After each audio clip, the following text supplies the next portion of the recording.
Hello everyone, स्वागत है आप सभी का एक बार फिर से आपके अपने YouTube channel one day exam study platform पे। मैं दीर्घा एक बार फिर से आप सभी का स्वागत करती हूँ।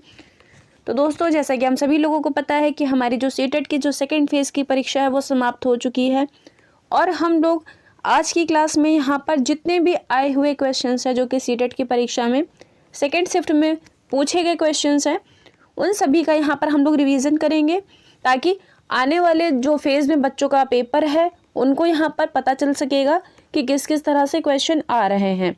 तो यहाँ पर हम सभी लोग आज उसके बारे में डिस्कस करेंगे। इसी के साथ सभी लोग एक बार क्लास को लाइक कर देंगे। इसी के साथ जितने भी साथी चैनल पे पहली बार विजिट कर रहे हैं तो वो सभी लोग चैनल को सब्सक्राइब करके नोटिफिकेशन बेल को प्रेस कर देंगे ताकि आने वाली जितनी भी वीडियोज़ होंगी उन सभी का नोटिफिकेशन आप तक पहुँचता रहेगा और आप सभी लोग टाइम से क्लास में आ जाया करिए। देखिए, ये जो आपकी क्लास होती है ये डेली 12:15 PM पर होती है, इसलिए सभी लोग टाइम से क्लास में आ जाया करिए। कोई भी नोटिफिकेशन का वेट नहीं करेगा, ठीक है। 12:15 पे डेली आपकी क्लास होती है। तो चलिए स्टार्ट करते हैं आज की अपनी क्लास को और पहला क्वेश्चन देखते क्या कह रहा है। कह रहा है कि पर्यावरण अध्ययन के अंतर्गत निम्नलिखित में से किस विषय का अध्ययन किया जाना चाहिए। मतलब कि पर्यावरण अध्ययन जो सब्जेक्ट है इसके अंतर्गत किस किस विषय का अध्ययन किया जा सकता है। विकल्प दिए गए हैं स्वास्थ्य एवं पोषण, भूगोल, जीव विज्ञान, इनमें से सभी। जल्दी से सभी लोग क्वेश्चन नंबर 1 के लिए आंसर करिएगा। बताएंगे इसका सही आंसर क्या बनेगा।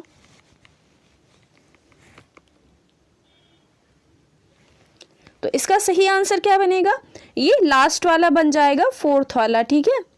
बढ़ते हैं नेक्स्ट क्वेश्चन की तरफ। क्वेश्चन नंबर 2 देखिए यहाँ पर क्या कह रहा है। दुर्गा एक गांव में रहती है और लकड़ी या गोबर के उपले का इस्तेमाल करते हुए चूल्हे पर खाना पकाती है।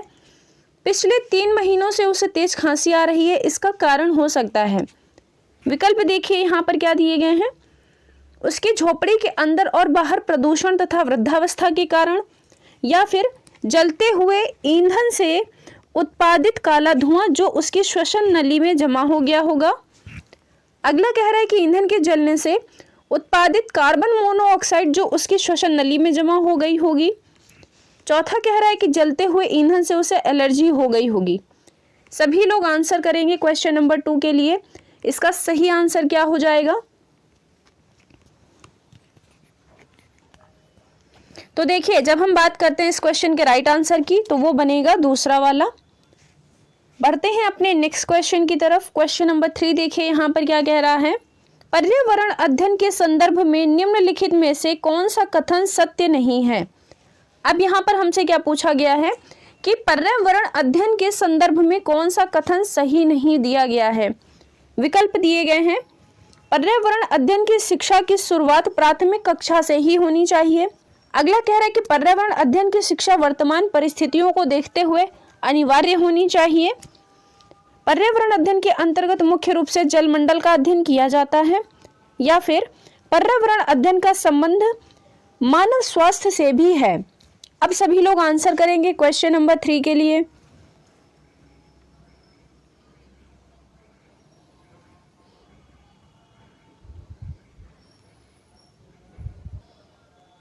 तो देखिए, जब हम इस क्वेश्चन के सही आंसर की बात करते हैं तो इसका सही आंसर क्या बनेगा।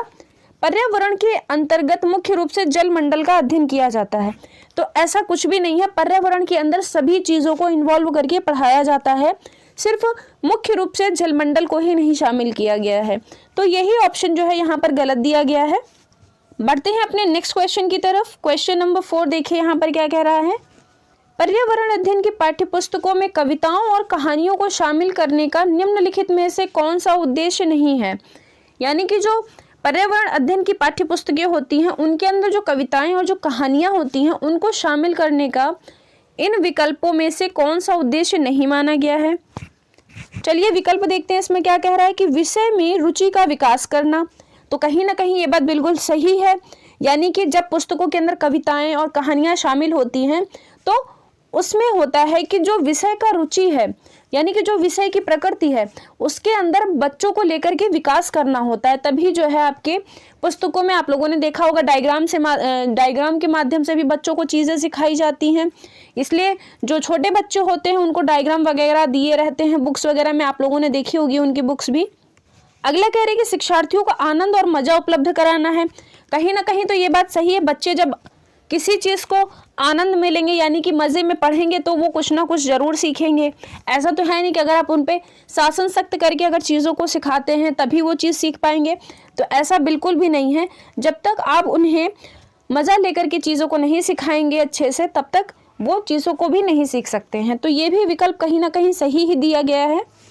अगला कह रहा है कि शिक्षार्थियों में कल्पनाशीलता और सृजनात्मक योग्यता को बढ़ावा देना। तो ये बात भी बिल्कुल सही है। कहानी और कविताओं के माध्यम से बच्चे की जो सृजनात्मक क्षमता होती है सीखने की, वो भी कहीं ना कहीं बढ़ती है। तो ये बात सही कही गई है। नित्य और एक रस विषय वस्तु में बदलाव करना, तो ऐसा बिल्कुल भी नहीं है कि अगर आप जो है डेली के डेली आप बच्चे की विषय वस्तु को बदलते रहेंगे तो बच्चा जो है उन चीज़ों को जल्दी ही सीखेगा। तो ऐसा बिल्कुल भी नहीं करना है, डेली के डेली नहीं चेंज करना है। एक समय होता है किसी चीज़ को बदलने का, तो अगर आप उस टाइम पीरियड पे करते हैं चीज़ों को बदलने के लिए, तो बच्चा कहीं ना कहीं धीरे धीरे बढ़ते हुए चीज़ों को सीख सकता है। तो यहाँ पर ये डेली वाली बात जो है वो गलत हो जाएगी। तो आंसर हमारा भी यही चौथा वाला ही बनेगा। इसी के साथ अगर आप लोगों को क्लास पसंद आ रही है तो प्लीज़ क्लास को लाइक कर देंगे, और जितने भी साथी चैनल पे पहली बार विजिट कर रहे हैं तो सभी लोग चैनल को सब्सक्राइब करके नोटिफिकेशन बेल को प्रेस कर देंगे। इसी के साथ अगर आप लोगों को थोड़ा सा भी कंटेंट पसंद आता है तो प्लीज़ ज़्यादा से ज़्यादा लोगों तक शेयर करिएगा, ताकि और भी लोग जो हैं वो आप सभी लोगों के साथ कनेक्ट हो सकें। ठीक है, चलिए बढ़ते हैं अब अपने नेक्स्ट क्वेश्चन की तरफ। क्वेश्चन नंबर 5 देखिए क्या कह रहा है यहाँ पर। कांसा यानी कि जिसे इंग्लिश में क्या कहते हैं, ब्रॉन्ज कहा जाता है, कौन सा दो धातु का मिश्रण है? यह दो धातुएं हैं। विकल्प क्या दिया गया है? एल्यूमिनियम और टिन, तांबा और जस्ता, तांबा और टिन, तांबा और लोहा। इस क्वेश्चन का आंसर आप सभी लोगों को कमेंट बॉक्स में कमेंट करके बताना है। इसी के साथ जो कल मैंने क्वेश्चन दिया था आप सभी लोगों को, उसका सिर्फ एक लड़की ने ही आंसर किया है, बाकी किसी ने आंसर नहीं किया हुआ है। बढ़ते हैं हम अपने नेक्स्ट क्वेश्चन की तरफ। क्वेश्चन नंबर 6 देखिए यहाँ पर क्या कह रहा है। निदान के पश्चात कोई डॉक्टर रोगी से क्या कहता है कि उसके खून में हीमोग्लोबिन की कमी है, तो उस रोगी को आयरन की कमी को पूरा करने के लिए क्या क्या खाना चाहिए? ये क्वेश्चन आपका प्रीवियस ईयर का क्वेश्चन पेपर है। जब आपका ऑफलाइन हुआ था पेपर तभी ये क्वेश्चन आपका पूछा गया है। ऑनलाइन जो आपके परीक्षा हुई थी उनमें भी ये क्वेश्चन पूछा गया, और इस बार फिर से ये 2-3 दफ़े रिपीट कर चुका है सीटेट। विकल्प यहाँ पर क्या दिए गए हैं कि हरे पत्तेदार सब्जियां, गेहूं और संतरा, चावल, चीनी, आंवला, गुड़, नींबू, मटर, आंवला, हरी पत्तेदार सब्जियां और गुड़। सभी लोग आंसर करेंगे क्वेश्चन नंबर 6 के लिए, बताएंगे कि इस क्वेश्चन का सही आंसर क्या हो जाएगा।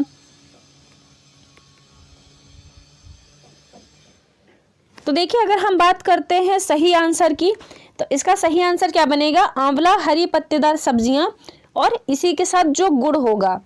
बढ़ते हैं हम अपने नेक्स्ट क्वेश्चन की तरफ। क्वेश्चन नंबर 7 देखिए क्या कह रहा है। ये भी क्वेश्चन आपका जो है सीटेट में पूछा गया है। कह रहा है कि कौन सा शहर जरी कढ़ाई के लिए प्रसिद्ध है? विकल्प क्या दिए गए हैं? ग्वालियर, लखनऊ, पाली, वाराणसी। आंसर करेंगे सभी लोग कि जो आपका जरी कढ़ाई है वो किस शहर में प्रसिद्ध है सबसे ज्यादा। तो यहाँ पर सही आंसर क्या बनेगा? ये बन जाएगा चौथा वाला। ठीक है, वाराणसी में जरी की कढ़ाई काफी फेमस है वहां की। बढ़ते हैं अब अपने नेक्स्ट क्वेश्चन की तरफ। क्वेश्चन नंबर 8 देखिए क्या कहा गया था कि अधिकांश पक्षियों के पंखों में केंद्र के नीचे एक मोटा कठोर खंभा होता है, जिसे क्या कहा जाता है? अब आप सभी लोग इस पक्षी के पंख को देख ही रहे होंगे। इसी के साथ क्या कहा गया है कि केंद्र के नीचे एक मोटा सा कठोर खंभा जैसा होता है। तो ये कठोर खंभा जैसा आप लोग देख ही रहे होंगे, तो इसे वहां पर क्या कहा जाता है? ये आपका प्रश्न जो है वो सीटेट की परीक्षा में पूछा गया है, चाहे ये आपका 11 जनवरी में पूछा गया हो या फिर ये 12 जनवरी के पेपर में पूछा गया था क्वेश्चन। विकल्प क्या दिए गए हैं? सॉफ्ट, केराटिन, शाख, इनमें से कोई नहीं। सभी लोग आंसर करेंगे क्वेश्चन नंबर 8 का सही आंसर क्या बनेगा।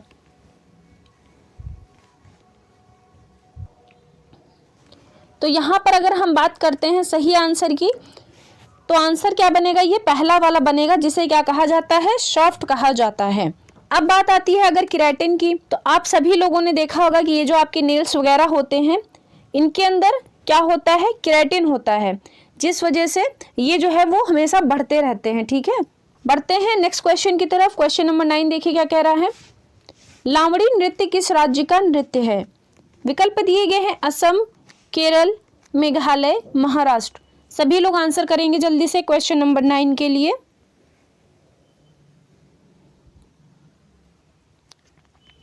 देखिए, जब बात आती है लावड़ी नृत्य की तो ये किस राज्य का नृत्य है? आप सभी को पता है कि ये क्वेश्चन सीटेट की परीक्षा के द्वारा पूछा गया है। अगर हम सही आंसर की बात करते हैं तो आंसर हमारा डी वाला बनेगा, यानी कि महाराष्ट्र। अगर हम बात करते हैं महाराष्ट्र के बारे में तो महाराष्ट्र के अंदर हमें क्या याद रखना है कि यहाँ पर वर्ली पेंटिंग जो है वो काफ़ी फेमस है। क्या चीज़ फेमस है? वर्ली पेंटिंग फेमस है। इसी के साथ और क्या चीज़ फेमस है यहाँ पर? यहाँ के जो लोग हैं वो लोग क्या खाना पसंद करते हैं? जो सहजन के फूल होते हैं उनकी सब्जी महाराष्ट्र के लोग खाना बहुत पसंद करते हैं। तो ये दो क्वेश्चन जो हैं ये सीटेट के बहुत ही फेमस क्वेश्चन हैं जो कि कई बार पूछे गए हैं। तो आप सभी लोग इन दोनों क्वेश्चन को अच्छे से याद कर लीजिएगा, जो कि मैंने आपको बता दिया है। असम के बारे में क्या चीज़ याद रखनी है कि असम में एक प्रकार का फेस्टिवल मनाया जाता है जिसे बिहू फेस्टिवल कहा जाता है। इसी में आपका एक प्रकार का घर बनाया जाता है जिसका नाम क्या है? भेला घर है, जो कि नए चावल की फसल जब आती है तब उस टाइम पे उस घर को जला करके वहाँ पर बिहू फेस्टिवल को सेलिब्रेट किया जाता है। अब अगर बात आती है बिहू फेस्टिवल की तो ये जो बिहू फेस्टिवल होता है ये भी आपका 3 प्रकार का होता है। पहला कंगली बिहू कहते हैं, दूसरा इसे रंगोली बिहू भी कहा जाता है, फिर इसे तीसरा कहते हैं कटी बिहू। तो 3 तरह के जो है वो बिहू मनाए जाते हैं। तो आपको ये तीनों बिहू याद रखने होंगे। अगर कहीं से भी पूछता है तो उसका आंसर जो है वो असम ही टिक करिएगा आप लोग। इसी के साथ अगर हम बात करते हैं असम के बारे में ही तो असम के बारे में हमें और क्या चीज़ याद रखनी होगी कि यहीं पर बांस से बने पुल भी यूज़ किए जाते हैं। कहाँ पर यूज़ होते हैं? तो ये असम में यूज़ होते हैं। बच्चे क्या करते हैं? स्कूल जाने के लिए बांस से बने पुल का प्रयोग करते हैं। आप सभी लोगों ने देखा होगा एनसीईआरटी में इसमें स्टोरी भी दे रखी गई है। और यहीं पर बांस के खंभों पर जो घर होते हैं वो भी यहीं पर बनाए जाते हैं, जो कि आपका सीटेट में क्वेश्चन पूछा जा चुका है। अब अगर बात आती है केरल के बारे में तो केरल के अंदर हमें क्या याद रखना है कि केरल में टैपियोका खाया जाता है। अब बात करते हैं कि टैपियोका को फल कहा जाता है, सब्जी कहा जाता है, या फिर वो एक प्रकार का व्यंजन कहा जाता है। तो जो आपका टैपियोका होता है ये एक प्रकार का फल भी है, इसी के साथ एक प्रकार की सब्जी भी है। तो ये दोनों चीज़ों में जो है टैपियोका का यूज़ किया जा सकता है। इसी के साथ केरल में एक प्रकार की नाव होती है जिसका नाम वल्लम है, और एक फेरी नाव भी है जिसका प्रयोग केरल में ही किया जाता है। और क्या चीज़ याद रखनी है? थोड़ा सा हटके हमें क्या याद रखना है केरल के अंदर कि यहाँ पर एक प्रकार का वस्त्र पहना जाता है जो कि केरल का पारंपरिक वस्त्र है। अब बात करते हैं उस वस्त्र का नाम क्या है। तो इस वस्त्र का नाम है मुंडू। क्या नाम है? मुंडू वस्त्र है, जो कि वहाँ का एक पारंपरिक कॉस्ट्यूम वगैरह है। तो आपको इसको याद रखना पड़ेगा। हो सकता है आने वाले टाइम पे आपसे केरल में टैपियोका ना पूछे, वल्लम ना पूछे, फेरी ना पूछे, हो सकता है वो वहाँ से पारंपरिक ड्रेस पूछ ले। तो आप सभी को क्या याद रखना है? मुंडू ड्रेस वहाँ की याद रखनी होगी। ठीक है, बढ़ते हैं अब अपने नेक्स्ट क्वेश्चन की तरफ। क्वेश्चन नंबर 10 देखिए क्या कह रहा है। निम्नलिखित में से भौतिक विशेषताओं के आधार पर कद्दू के पौधे क्या हैं? कद्दू से रिलेटेड क्वेश्चन आया था, मैंने आपको बताया था, लेकिन अब हम क्या कर रहे हैं? अब हम सारे क्वेश्चन को एक में ही कर रहे हैं ताकि हमें पता चल सके कि किस किस तरह से क्वेश्चन पूछे जा रहे हैं सीटेट की परीक्षा में। विकल्प क्या दिए गए यहाँ पर? झाड़ी, साग, आरोही लता, विसर्पी लता। मैंने आप सभी को कल भी बताया था कि ये जो आपका कद्दू का पौधा होता है ये बेल के सहारे बढ़ता रहता है, यानी कि ज़मीन पर ही ये बढ़ता चला जाता है, बस इसको सहारा प्रदान करने की ज़रूरत होती है। तो आंसर यहाँ पर क्या बनेगा? ये चौथा वाला बनेगा। ये एक विसर्पी लता का उदाहरण है। इसी के साथ बात करते हैं अगर लौकी की तो लौकी भी इसी में आएगी आपकी। कद्दू तो है ही इसी में। इसी के साथ जो आपकी शकरकंद वगैरह आती है वो भी आपकी इसी में ही कहलाती है। बढ़ते हैं नेक्स्ट क्वेश्चन की तरफ। क्वेश्चन नंबर 11 देखिए क्या कह रहा है। निम्नलिखित में से कौन सा एक भारत का केंद्र शासित प्रदेश है? विकल्प दिए गए हैं उड़ीसा, कर्नाटक, लद्दाख और पुडुचेरी, पंजाब। पहले सभी लोग आंसर करेंगे क्वेश्चन नंबर 11 के लिए।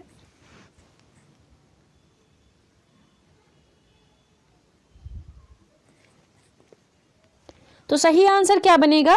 ये तीसरा वाला बन जाएगा। ठीक है, अब अगर बात आती है उड़ीसा के बारे में तो उड़ीसा के बारे में हमें क्या चीज़ याद रखनी है कि यहीं उड़ीसा के अंदर एक प्रकार का फेस्टिवल मनाया जाता है जिसे क्या कहा जाता है?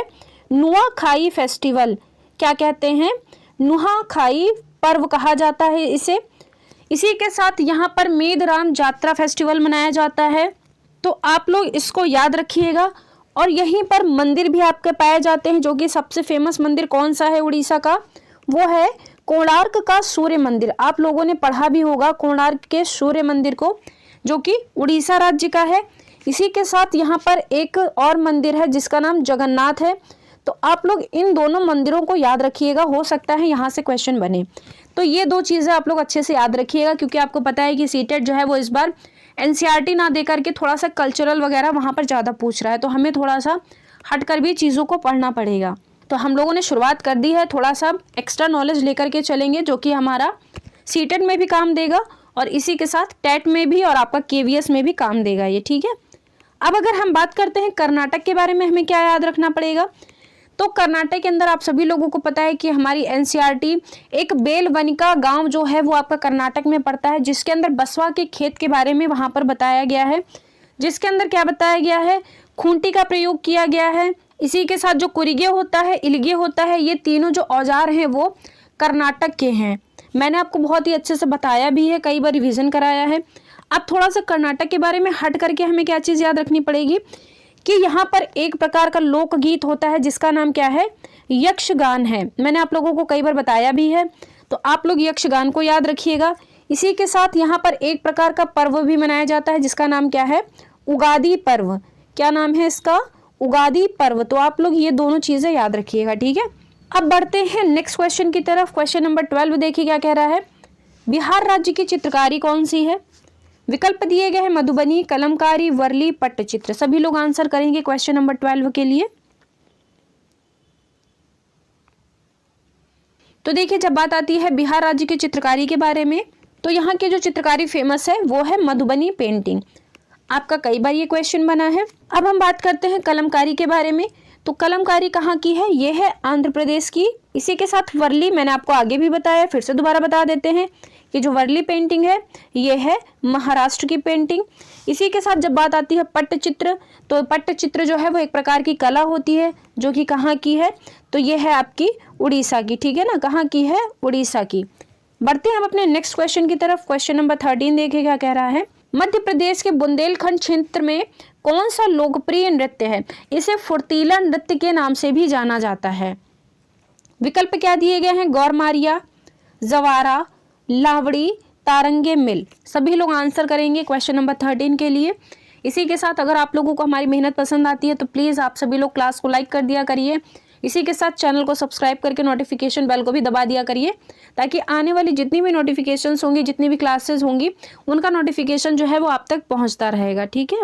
अब देखिए, बात आती है मध्य प्रदेश के बुंदेलखंड क्षेत्र में जो नृत्य किया जाता है वो है जवारा नृत्य। तो आंसर हमारा यहाँ पर दूसरा वाला बन जाएगा।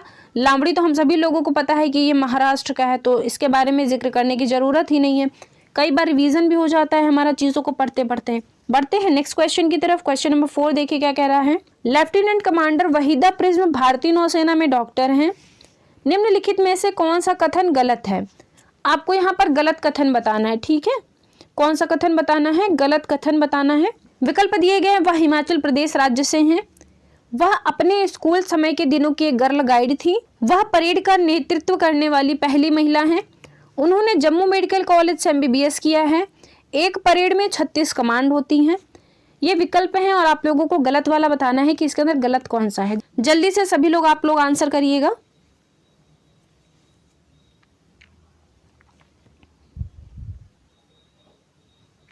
तो यहाँ पर आंसर देखिए क्या बनेगा, कह रहा है कि वह हिमाचल प्रदेश राज्य से हैं। तो हिमाचल प्रदेश से नहीं है, बल्कि ये जम्मू कश्मीर से है ना। कहाँ से हैं, जम्मू कश्मीर से ये बिलोंग करती हैं। वह अपने स्कूल समय के दिनों की गर्ल गाइड थी, सही है।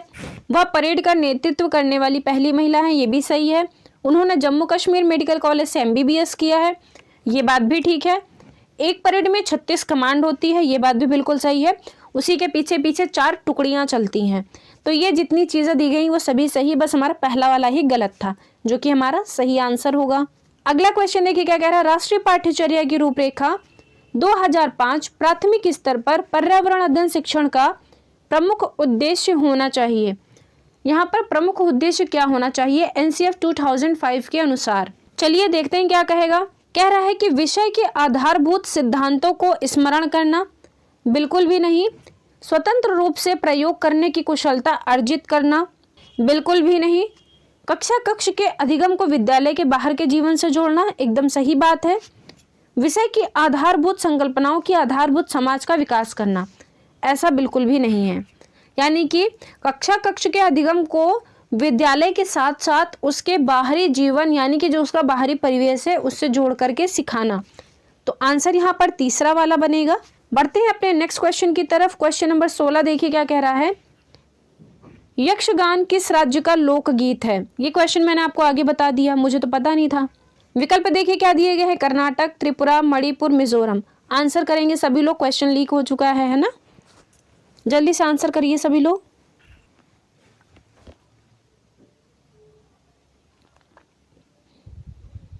तो यहाँ पर सही आंसर क्या बनेगा, ये पहला वाला हो जाएगा, कर्नाटक। बढ़ते हैं नेक्स्ट क्वेश्चन की तरफ। क्वेश्चन नंबर 17 देखिए क्या कह रहा है। ये भी आपका क्वेश्चन पूछा गया था। कह रहा है कि दूध का पाश्चुरीकरण कैसे किया जाता है। विकल्प क्या दिए गए हैं कि 100 डिग्री सेंटीग्रेड पर 15 मिनट तक या 90 डिग्री सेल्सियस सेंटीग्रेड पर 32 मिनट तक गर्म करने पर। अगला कह रहा है कि 100 डिग्री सेल्सियस सेंटीग्रेड पर 15 मिनट तक या 90 डिग्री सेल्सियस सेंटीग्रेड पर 5 मिनट तक गर्म करके। तीसरा कह रहा है कि 71 डिग्री सेल्सियस सेंटीग्रेड पर 15 सेकेंड तक या फिर 62 डिग्री सेल्सियस सेंटीग्रेड पर 32 मिनट तक गर्म करके। लास्ट वाला कह रहा है कि 71 डिग्री सेल्सियस सेंटीग्रेड पर 15 मिनट तक या 62 डिग्री सेल्सियस सेंटीग्रेड पर 5 सेकेंड तक गर्म करके। सभी लोग आंसर करेंगे क्वेश्चन नंबर 17 के लिए। बताएंगे कि दूध का जो पाश्चुरीकरण है वो किस तरह से किया जाता है। तो इसका सही आंसर क्या बनेगा, ये तीसरा वाला होगा। 71 डिग्री सेल्सियस सेंटीग्रेड पर उसे 15 सेकेंड तक या फिर 62 डिग्री सेल्सियस सेंटीग्रेड पर उसे 32 मिनट तक गर्म करके तब जो है दूध का पाश्चुरीकरण हो पाता है। ठीक है, तो आपको ये चीज़ याद रखनी होगी। हो सकता है नेक्स्ट टाइम फिर से आपसे ये क्वेश्चन बना के पूछ ले, तो इस पॉइंट को आप लोग याद रखिएगा। बढ़ते हैं हम अपने नेक्स्ट क्वेश्चन की तरफ। क्वेश्चन नंबर 18 देखिए क्या कह रहा है। नीता आंध्र प्रदेश जाती है और वह 2 साड़ियाँ खरीदती है जो विशेष रूप से वहाँ बनाई जाती हैं, क्या कहलाती हैं? सिंपल सा आंसर है, सभी लोगों को आंसर करना है जल्दी से। विकल्प क्या दिए गए हैं, पोचमपल्ली और कलमकारी, पोचमपल्ली और कांजीवरम, कलमकारी और चंदेरी, कलमकारी और कंथा। तो यहाँ पर सही आंसर क्या बनेगा, ये पहला वाला हो जाएगा, पोचमपल्ली और कलमकारी। बढ़ते हैं नेक्स्ट क्वेश्चन की तरफ। क्वेश्चन नंबर 19 क्या कह रहा है। दक्षिण भारत का सबसे बड़ा मेला कौन सा है? विकल्प दिए गए हैं, खार्ची उत्सव, समक्का सरलम्मा, दशहरा, कुंभ। तो इसका सही आंसर क्या बनेगा, ये दूसरा वाला बनेगा, समक्का सरलम्मा, जो कि दक्षिण भारत का सबसे बड़ा मेला माना जाता है, जो कि कहाँ का है, ये है तेलंगाना का। कहाँ का है, तेलंगाना का है। इनका मेला जो है वो तेलंगाना में लगता है। और आपका शायद मेरे को लगता है कि कुंभ से भी आपका कोई क्वेश्चन आया था। बात करते हैं अगर कुंभ की, तो ये प्रयागराज में भी लगता है। इसी के साथ आपका बढ़ते हैं नेक्स्ट क्वेश्चन की तरफ। क्वेश्चन नंबर 20 देखिए क्या कह रहा है। पैठणी साड़ी किस राज्य से संबंधित है? विकल्प दिए गए हैं, तेलंगाना, महाराष्ट्र, उड़ीसा और पंजाब। जल्दी से आंसर करेंगे सभी लोग कि जो पैठणी साड़ी है ये किस राज्य से संबंधित है। इसी के साथ सभी लोग एक बार क्लास को लाइक कर देंगे और लोगों तक शेयर भी कर देंगे ताकि और भी लोग आपके साथ जुड़े। आप लोगों की संख्या कभी भी नहीं बढ़ती है, आप लोग थोड़ा संख्या को अपनी बढ़ाइए। तो बात करते हैं अगर हम पैठणी साड़ी की किस राज्य से संबंधित है, तो ये है महाराष्ट्र से संबंधित। आंसर क्या बनेगा, दूसरा वाला बनेगा। बढ़ते हैं नेक्स्ट क्वेश्चन की तरफ। क्वेश्चन नंबर 21 देखिए क्या कह रहा है। नीचे दिए गए लक्षणों वाले पक्षी का नाम क्या है? एक पक्षी ऐसा है जिसकी दुम पर पैसा है, सिर से दुम तक दिखे नीला ही नीला। ये कविता आपसे करके पूछी गई है 2 बार। विकल्प दिए गए हैं, कबूतर, मोर, मैना और उल्लू। आंसर करेंगे सभी लोग एक बार क्वेश्चन नंबर 21 के लिए। इमेज देख के भी कुछ लोग पहचान गए होंगे, है ना। तो देखिए इसका सही आंसर क्या बनेगा, ये बन जाएगा दूसरा वाला, यानी कि मोर के दुम पर पैसा है, जो कि सिर से लेकर के दुम तक नीला ही नीला दिखता है, जैसा कि इमेज में दिख भी रहा है सभी लोगों को।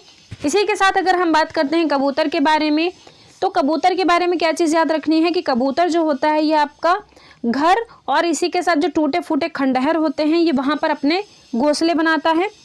बात करते हैं अगर मैना के बारे में, तो मैना क्या करती है, ये झटके से अपनी गर्दन को आगे पीछे करती है। क्या करती है, झटके से अपनी गर्दन को आगे पीछे करती है। उल्लू की बात करते हैं तो बहुत से लोग कहते हैं कि मैम उल्लू जो है वो 360 डिग्री को अपनी गर्दन नहीं रोटेट कर सकता है, वो सिर्फ 270 डिग्री तक कर सकता है।